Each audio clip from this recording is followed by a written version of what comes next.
if I'm doing this armbar, I have to make sure that I'm under that shoulder, that it's immobile. And now I can start to attack through that hyperextension range, right? Whether it be this side, or whatever. It's literally the same with the knee bar, right? We've got this like symmetrical thing. We've got these two shoulder joints here. We've got these two hip joints here. I'm controlling the hip so that I can attack the knee, right? So however you do that, you can get your knee bar, right? So like here, this is a different one again, but once again, I'm controlling the hip. I have my hip as the fulcrum of this lever over her knee, right?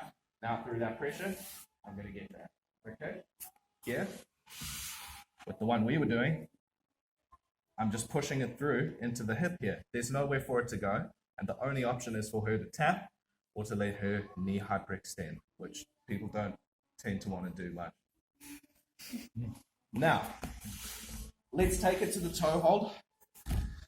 Toe holds and knee bars, guys, interchangeable for how much damage they can cause. If you've got good control and you initiate a toe hold, you can still damage the knee, right? So Rion, I'll use you. Now, this is going to be off the same scenario, right? The X guard. So Rion, standing. I've come in.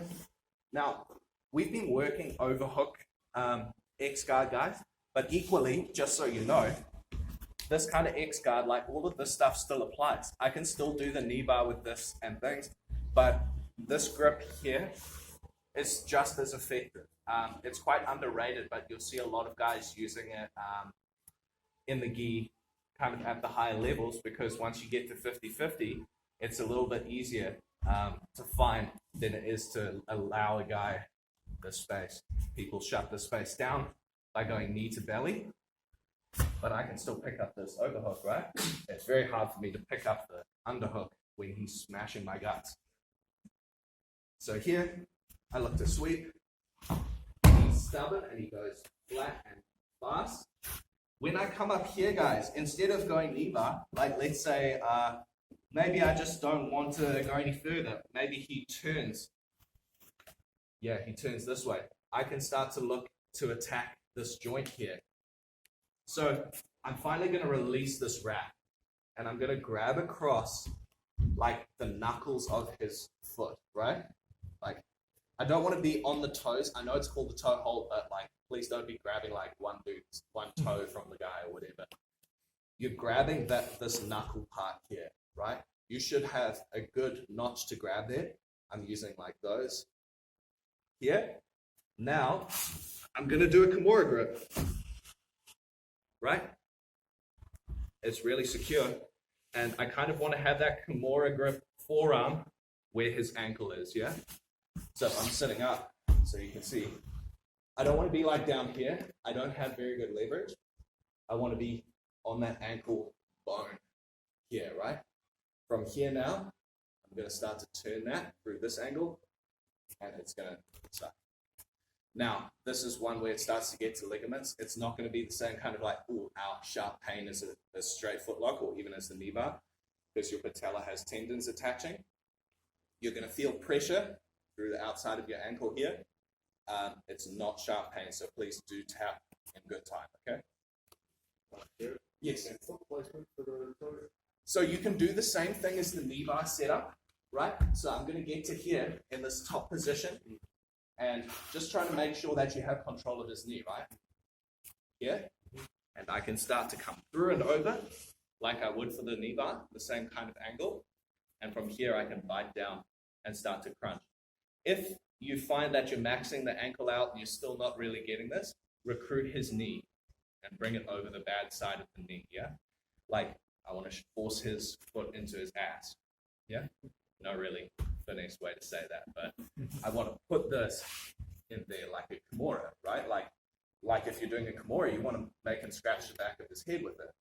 Here, I want to make his toe go into his butt, like that, right? Most of the time, you won't be getting here. If you've got control of the leg, like I'm going to get to that point there, and I can really feel the tension. From there, it starts to get way worse. And first things you're going to start to do are the ligaments in his ankle, and then you're going to start doing things to the knee, right? So here, Kimura, don't do it this way, please. Okay.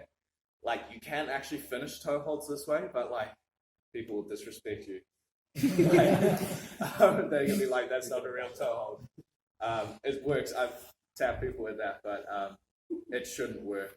What you're gonna find is if you try it the wrong side, he can still extend his leg and ballet. And now I may as well just go back to my knee bar setup. If you're doing it right here, I'm gonna come in. He should not be able to straighten his leg out, and he's not going to be able to ballet foot. What I mean by that is the opposite of the boot. Like the boot is when we're coming really strong here to defend our footlock, and the ballerina is when we point our toes and go away like that. So it's hard to get a grip on. So those are some good defensive details we'll look at as well this afternoon. Make sense, guys? Yeah. So same entry. This time instead of the knee bar, you're going to come up to this position here. So we like swept, we came up.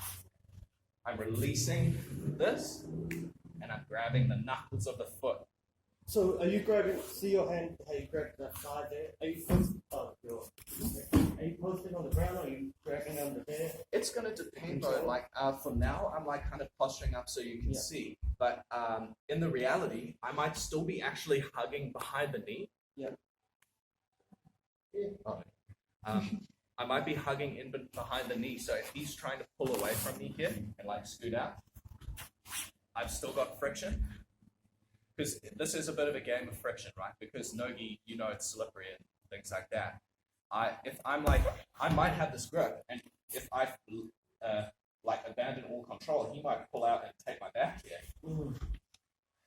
And look, playing with leg locks, you're gonna get your back taken a lot. Like, it's just the reality. Like, doing this stuff, guys, is going to take you 4 to 5 years to get good at.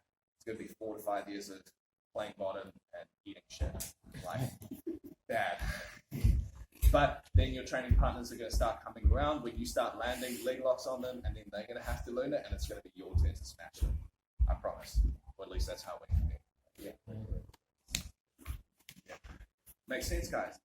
So same entry, okay? So we're still doing shin to shin, X guard, sweep, knee bar, and then release that, knuckles, more grip, and bend until leg. Okay? 1, 2, 3.